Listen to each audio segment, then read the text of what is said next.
પ્રાથમિક સારવાર એટલે કે ફર્સ્ટ એડ વિશે જાણવું એ આપણા બધા માટે જરૂરી છે. તો આજે આપણે તેનો પરિચય જોઈશું. ઇન્ટ્રોડક્શન. મુશ્કેલી ક્યારેક કહીને નથી આવતી. અચાનક કોઈ ચક્કર ખાઈને પડી ગયું. કોઈને ખબર ન હતી કે આ મુશ્કેલ સમયમાં શું કરવું જોઈએ. આપણે દરરોજ કેટલી બધી જગ્યાએ અવરજવર કરીએ છીએ, કેટલાય પ્રકારના કામ કરીએ છીએ, તો ક્યારેક વાગી પણ જાય છે. ક્યારેક મામૂલી ઉઝરડો તો વળી ક્યારેક ઊંડો ઘા. ઘણી વખત આપણને કંઈક કરડે છે. ક્યારેક આપણે દાઝી જઈએ છીએ. વાગવું અને લોહી વહેવું. પગમાં મચકોડ આવવો. ઉનાળામાં નસકોરી ફૂટવી અને નાકમાંથી લોહી વહેવું. આજુબાજુમાં કેટલા બધા વીજળીના ઉપકરણો હોય છે, તેનાથી વીજળીનો ઝટકો લાગે છે. એટલે કે રોજિંદા જીવનમાં નાની મોટી ઘટનાઓ કોઈની પણ સાથે બની શકે છે. આવા મુશ્કેલ સમયમાં ન તો ડોક્ટર ઉપલબ્ધ હોય છે કે ન તો નર્સ. તેથી આપણા સૌ માટે એ જાણવું ખૂબ જ જરૂરી છે કે કઈ પરિસ્થિતિમાં શું કરવું જોઈએ. દુર્ઘટના નાની હોય કે મોટી, તે જીવલેણ સાબિત થઈ શકે છે. તેથી આપણા માટે પ્રાથમિક સારવાર અત્યંત મહત્વપૂર્ણ છે. તો ચાલો જોઈએ કે પ્રાથમિક સારવાર કોણ કરી શકે છે. એવી કોઈ પણ વ્યક્તિ કે જેને પ્રાથમિક સારવાર વિશે માહિતી હોય તે વ્યક્તિ પ્રાથમિક સારવાર કરી શકે છે. કારણ કે તે વ્યક્તિ જાણે છે કે કઈ પરિસ્થિતિમાં કયું પગલું પીડિત વ્યક્તિના હિતમાં છે. પરંતુ જો કોઈ માહિતી ન હોય તો કંઈ ન કરવું એ જ સમજદારી છે.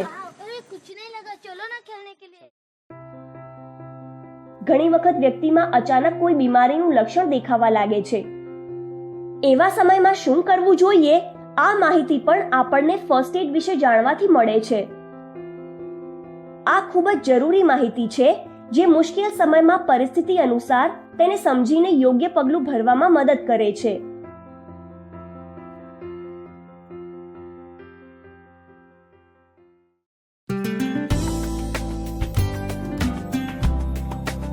ફર્સ્ટ એડ વિશે માહિતી મેળવીને તમે તમારી શાળા, ઘર અથવા સમુદાયમાં ફર્સ્ટ એડ કિટ હંમેશ માટે તૈયાર રાખો તો ખૂબ જ સારું રહેશે.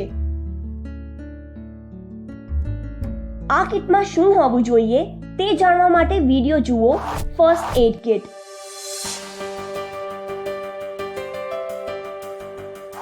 પ્રાથમિક સારવાર ખૂબ જ જરૂરી છે. કોઈ વ્યક્તિની જિંદગી બચાવવા માટે, પીડિત વ્યક્તિની પરિસ્થિતિમાં ઝડપથી સુધારો લાવવા માટે, પીડિત વ્યક્તિને બની શકે છે એટલો આરામ આપીને સુરક્ષિત રીતે ઝડપથી ડોક્ટર પાસે પહોંચાડવા માટે.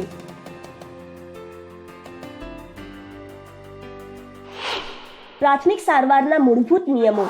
ઇમરજન્સીમાં સમય કિંમતી હોય છે અને પ્રાથમિક સારવાર આપવા માટે આપણે સજાગ અને ઝડપી બનવાની જરૂર છે. આ સમય સમજદારીનો હોય છે, નહીં કે જોશમાં આવીને જરૂરથી વધારે કંઈક કરવાનો. આપત્તિના સમયે ગભરાવું જોઈએ નહીં. સંપૂર્ણ માહિતી અને આત્મવિશ્વાસની સાથે પગલું ભરવું જરૂરી હોય છે. પીડિત વ્યક્તિની આસપાસ મોટે ભાગે ભીડ ભેગી થઈ જતી હોય છે અને પીડિત વ્યક્તિ વધારે ગભરાઈ જાય છે. તેથી ભીડ ભેગી ન થવા દેવી એ પણ પ્રાથમિક સારવારનો એક જરૂરી નિયમ છે. પ્રાથમિક સારવાર આપનાર વ્યક્તિ માટે જરૂરી છે કે તે પીડિત વ્યક્તિને શાંત રાખે અને તેને હિંમત આપે. પ્રાથમિક સારવારના 3 મુખ્ય નિયમો હંમેશા યાદ રાખો. ચેક એટલે કે ચકાસવું. કોલ એટલે કે બોલાવવું. કેર એટલે કે સંભાળ રાખવી. પહેલો નિયમ, ચેક એટલે કે ચકાસવું. પરિસ્થિતિને ચકાસવી, તેને સારી રીતે સમજવી. શું થયું છે અને પીડિત વ્યક્તિની પરિસ્થિતિ કેવી છે, પીડિત વ્યક્તિને શું મદદ જોઈએ અને કેટલી ઝડપથી સારવાર જોઈએ એ સુનિશ્ચિત કરવું ખૂબ જ જરૂરી છે. એટલે કે પરિસ્થિતિ ખૂબ ગંભીર તો નથી ને? એ પણ ચકાસવું કે તમને કોઈ જોખમ તો નથી ને. આવા સમયે આ બાબતોની ચકાસણી કરવી જરૂરી હોય છે. પીડિત વ્યક્તિ શ્વાસ લઈ રહી છે કે નહીં, તે ભાનમાં છે કે નહીં, પીડિત વ્યક્તિને રક્તસ્રાવ થઈ રહ્યો છે કે નહીં અને કોઈ ઘા છે કે નહીં. તેને તમે કેવી રીતે ચકાસશો તેના વિશે અન્ય વિડીયોમાં શીખીશું. બીજો નિયમ, કોલ એટલે કે ફોન દ્વારા બોલાવવું. તેના માટે આપણી પાસે એમ્બ્યુલન્સ, નજીકના ડોક્ટર અને દવાખાનાનો નંબર હોવો જોઈએ. યાદ રાખો, 108 એટલે કે 108 એ સરકાર દ્વારા પુરસ્કૃત એમ્બ્યુલન્સ સેવા છે. તમે 100 એટલે કે 100 પર પોલીસ અથવા 101 એટલે કે 101 પર અગ્નિશામક દળની મદદ લઈ શકો છો. 112 એટલે કે 112 રાષ્ટ્રીય આપાતકાલીન સેવાનો નંબર છે.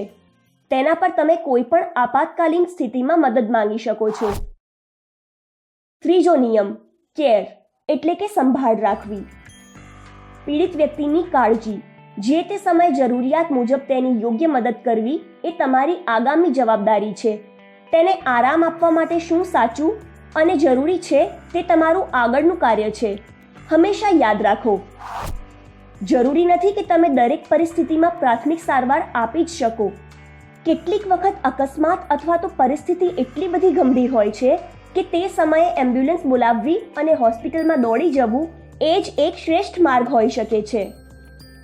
હંમેશા યાદ રાખો કે પ્રાથમિક સારવારનું લક્ષ્ય પીડિત વ્યક્તિને યોગ્ય સારવાર મળે તે પહેલાં મદદ કરવી એટલું જ છે, જેથી તે ઝડપથી સાજો થઈ શકે.